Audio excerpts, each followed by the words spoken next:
udah belajar ya terkait tentang bagaimana sih cara mengkafani jenazah. Selanjutnya materi yang sekarang akan kita bahas adalah terkait tentang mensolatkan jenazah. Sebelumnya bertanya nih teman-teman, pada tahu nggak apa penyelenggaraan jenazah itu ada berapa? Ada berapa? Ada berapa? Salah, ada berapa? Saya empat. Ada apa aja dia? Ada mandikan. Ya, mandikan, bersolat kedua, mensolatkan. Ya, mengkafani, terus yang lagi mensolatkan. Nah, menguburkan. Masih melanjuti materi yang minggu lalu ya. Kemarin kita setelah belajar terkait tentang mengkafani jenazah, dan sekarang kita belajar terkait tentang bagaimana sih cara mensolatkan jenazahnya. Nah, sebelum mulai pembelajaran, Ibu mau mengetahui nih bagaimana wawasan kalian terkait yang materi minggu lalu yang udah dibahas, dan juga tentang materi tentang mensolatkan jenazah. Oke, jadi tadi sudah membahas terkait tentang mensolatkan jenazah.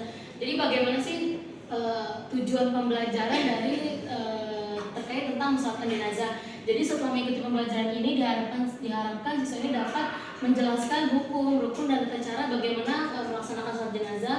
Terus yang kedua, melaksanakan sholat jenazah dengan benar dan juga khusyuk. Yang ketiga, memahami pentingnya sholat jenazah sebagai wujud penghormatan dan doa untuk orang yang telah meninggal. Selanjutnya ada kompetensi inti yang bisa dibaca teman-teman. Selanjutnya ada kompetensi dasar. Yang pertama ini ada menjelaskan rukun-rukun sholat jenazah, mengidentifikasi langkah-langkah dalam melaksanakan sholat jenazah, mengkaji hikmah dan tujuan sholat jenazah dalam perspektif agama Islam.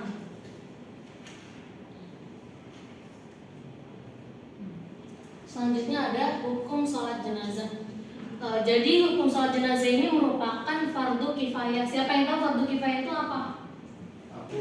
Iya, silakan saja. Fardu kifayah itu apabila kita dalam satu kaum itu satu orang yang mengerjakan maka cukup bagi semuanya. Iya betul. Jadi fardu kifayah ini merupakan suatu kewajiban yang mana ketika satu orang ini udah melakukan kewajiban tersebut, maka kewajiban yang lainnya gugur. Contohnya misalnya ketika di dalam satu kampung ada satu orang yang meninggal, tetapi tetangga lain nggak ada yang sholat ini, tapi ada saudara jauh yang datang untuk menyolatkan, maka kewajiban dari tetangga tersebut itu gugur. Begitu teman-teman. Selanjutnya ada di sini ada hadis dari Salama bin Al-Aqwa radhiyallahu anhu. Ia berkata, hadis ini merupakan dalil yang menunjukkan terkait menyolatkan jenazah, yang mana Nabi SAW pernah didatangkan oleh seorang jenazah agar beliau mensolatinya. Lantas beliau bertanya nih, apakah orang ini menyebutkan? Kemudian kaum tersebut menjawab tidak. Maka Nabi kemudian menyolatkan tersebut. Kemudian datangkan kembali jenazah yang lain. Jadi ketika ada jenazah datang, yang lain datang, maka ada jenazah lagi nih. Jadi di hadis ini ada dua orang jenazah, yang mana yang satu ini jenazah itu masih memiliki hutang, dan jenazah yang ini tidak memiliki hutang. Nah kemudian Nabi ini melakukan sholat jenazah ini kepada orang yang tidak memiliki hutang, karena kita tahu ya bahwasanya hutang ini merupakan tanggungan yang berat gitu di dunia. Jadi hutang itu bisa dibawa ke akhirat. Nah kemudian di sini Abu Qatadah berkata, saya menanggung hutangnya wahai Rasulullah. Nah ketika sahabat Abu Qatadah ini membayarkan hutang jenazah tersebut, maka Rasul baru menyalakan jenazah. Dari hadis ini muncullah makanya terkait tentang menyolatkan jenazah. Nah selanjutnya nih ya, mensolatkan jenazah ini merupakan tindakan ibadah yang penting dalam agama Islam. Yaitu, jadi ada nih, kalau kita melakukan suatu kegiatan itu kan pasti ada rukun, ada syarat. Nanti di slide selanjutnya dijelaskan apa saja sih rukun-rukun dalam mensolatkan jenazah. Yang pertama ada niat sholat jenazah. Siapa yang tahu terkait tentang niat sholat jenazah? Aku. Iya kalian begini. Apa ya? Sekali. Ya untuk laki-laki bagaimana? Oh untuk laki-laki. Iya laki-laki dulu. Usulnya ala hadzal mayyiti arba takbiratin fardu kifayah lillahi ta'ala. Iya betul.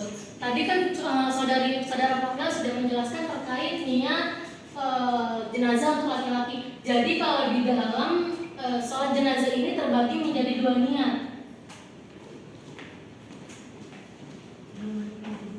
Terbagi menjadi dua niat, yaitu ada niat laki-laki dan perempuan. Nah, di sini kita akan menulis tentang perempuan ya, karena tadi yang laki-laki sudah disebutkan oleh saudara Fakrial. Di sini usolli ala hadhihi Azal tadi. Di sini. Oh,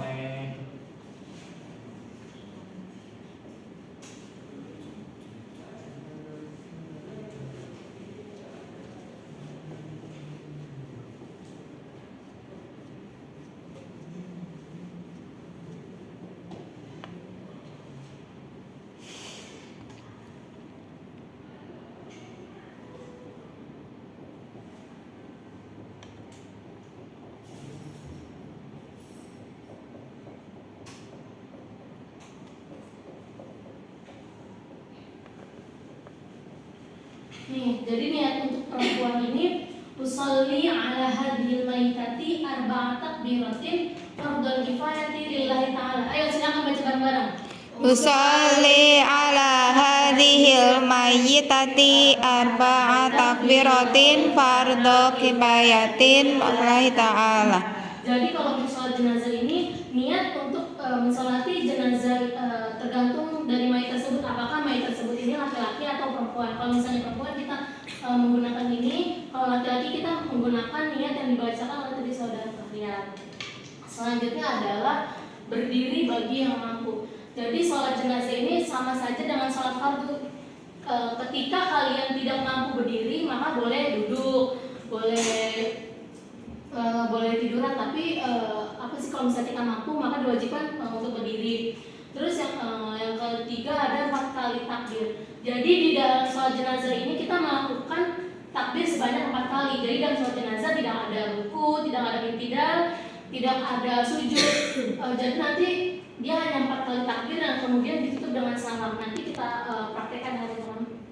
Selanjutnya yang keempat ada membaca surat Al-Fatihah setelah takbir pertama. Yang kelima membaca sholawat atas Nabi. Jadi kalau misalnya sholawat Nabi itu minimal, sampai Allahumma sholli ala sayyidina Muhammad. Tapi sempurnanya sholawat atas Nabi itu kita membaca sholawat Ibrahimiyah yang mana biasa kita baca ketika tasyahud akhir setelah membaca syahadat. Terus selanjutnya ada mendoakan jenazah, yang ketujuh ada salam. Di sini membaca surat Al-Fatihah setelah takbir pertama. Jadi ketika takbir pertama itu di dalam sholat jenazah tidak membaca doa iftitah. Kenapa tidak membaca doa iftitah? Karena sholat jenazah ini dilakukan secara singkat, sedangkan kalau misalnya kita membaca iftitah itu akan memakan waktu ya. Di sini ada syarat sah sholat jenazah. Yang pertama, syarat sah sholat jenazah ini sama aja dengan syarat sah sholat fardu. Yang pertama ada suci dari hadas, yaitu baik dari hadas kecil, dari hadas besar, suci dari najis, yaitu jadi ketika kita mau sholat jenazah kita juga harus tahu nih pakaian yang kita gunakan harus bersih, tempatnya harus bersih, badan kita juga harus bersih. Yang ketiga, jenazahnya harus seorang muslim. Jadi ketika ada orang non muslim meninggal maka tidak disolatkan seperti kaum muslim lainnya. Yang keempat ada menutup aurat, dan yang kelima menghadap kiblat. Selanjutnya kita ini ya teman-teman ada praktek. Jadi terkait tentang sholat jenazah ya. Ini di sini ada mayat, ada jenazah ya. Ceritanya ini mayatnya mayat laki-laki ya teman-teman. Iya Bu. Jadi kalau jenazah, jadi cara sholat jenazah adalah yang tadi ada berapa takbir? Ada 4 takbir. Yang pertama ini kita takbir membaca surat Al-Fatihah ya teman-teman. Jadi caranya boleh ada yang mau bantu praktek? Nah, jangan. Saya Bu. Oh ya, silakan.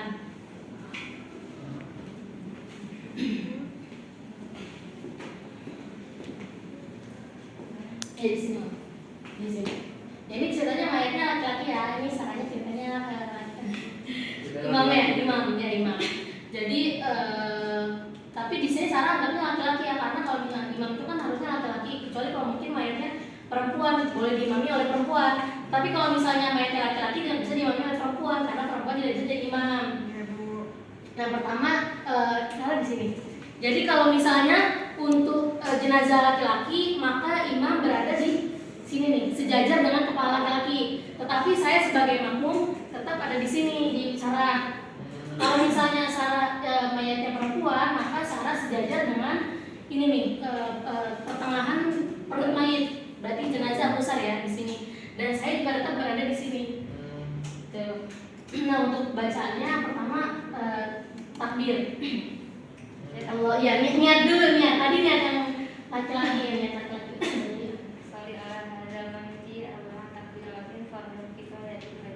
Ya Allah. Ini udah termasuk takbir pertama teman-teman.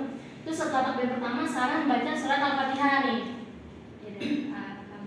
Ya, Fatihah nih dalam air. Habis itu Sarah takbir lagi. Allahu Akbar. Nah, kita takbir kedua kita membaca doa ini teman-teman. Ini maaf berantakan soalnya kalau di KTP nggak bisa bahasa Arabnya susah. Ya Bu, nggak apa-apa. Ya, ya bismillahirrahmanirrahim. Allahumma. Jadi pas takbir kedua Sarah baca ini.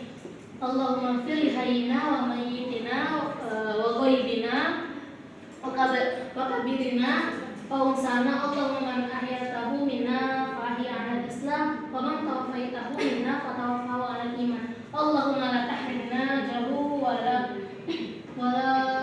tusallina ba'dahu. Terus Sarah takbir lagi takbir lagi betul. Takbir yang ketiga kemudian kita baca doa ini nih. Allahumma la tahrimna ajrahu wa la tuftinna ba'dahu. Allahumma ftah 'alaina abwaaba rahmatik.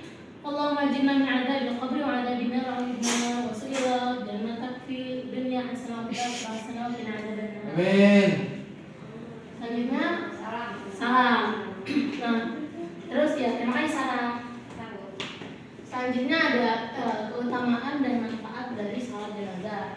Apa sih keutamaan dan manfaat dalam salat jenazah ini? Yang pertama ini menyampaikan doa dan pengampunan. Jadi ketika ada seorang lahir, maka kita sebagai makhluk hidup, sebagai makhluk yang masih ada di muka bumi ini, maka kita doa kita sampaikan dan kita mohon pengampunan atas jenazah yang telah meninggal dunia. Yang kedua mengingat kematian dan merenungkan hidupnya. Dengan adanya salat jenazah ini, maka kita sebagai manusia bisa mengingat kematian dan merenungkan hidup supaya kita ini agar tetap melakukan hal-hal baik di muka bumi. Yang ketiga menyatukan umat muslim. Yang keempat ada memberikan penghormatan terakhir. Yang kelima menyadarkan nilai kehidupan. Dan yang keenam mengingatkan keimanan dan ketakwaan. Jadi ketika ada seorang jenazah dan kita sebagai makhluk ini melakukan salat jenazah, maka kita akan bisa mensyukuri atas nikmat Allah yang telah diberi kepada kita itu. Jadi kita bisa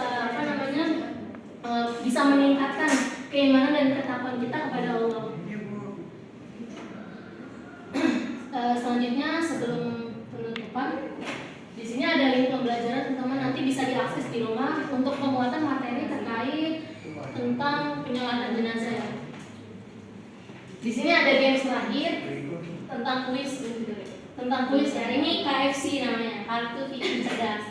Nanti namanya di spinner ya, yang untuk meminimalisir waktu. Kita cuma butuh 2 orang aja yang maju ya.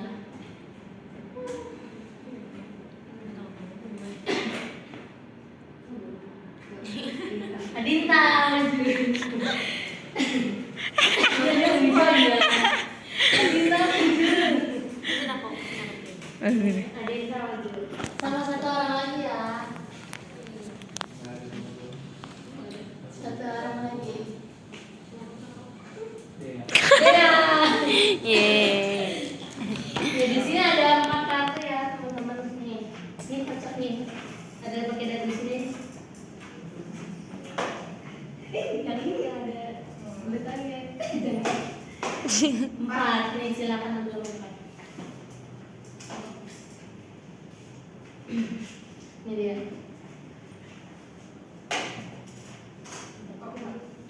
Iya. 3.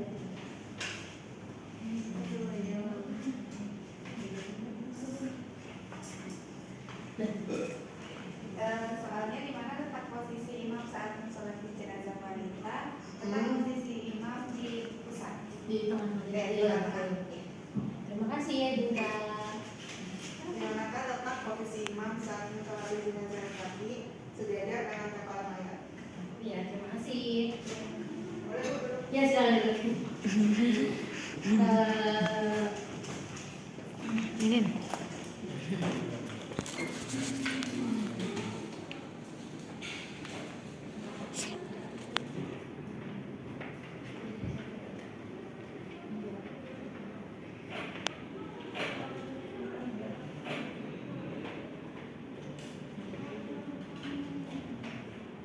Mohon maaf tadi Ibu di awal lupa absen teman-teman. Iya ibu. Iya, jadi absennya sekarang ya sebelum penutupan. Bapak ibu. Mira Zara, hadir, hadir Pak. Dir. Oke, hadir semua ya berarti hari ini. Ibu. Jadi apakah ada yang bertanya dari Cukup Bu. cukup? Jadi kesimpulan untuk hari ini adalah terkait tentang menyolatkan jenazah. Jadi kematian itu kan merupakan suatu hal yang pasti. Jadi kita harus tetap melakukan suatu hal-hal yang baik untuk tabungan di akhirat kita kelak. Tetap semangat belajar dan semangat. Terima kasih. Ya, cukup sekian kurang lebih untuk tugas sebelumnya, untuk tugas setelahnya materi yang akan datang kita melanjutkan penyelenggaraan jenazah ya terkait tentang bagaimana menguburkan jenazah. Ya kurang lebihnya mohon maaf. Assalamualaikum warahmatullahi wabarakatuh. Waalaikumsalam Waalaikumsalam warahmatullahi wabarakatuh.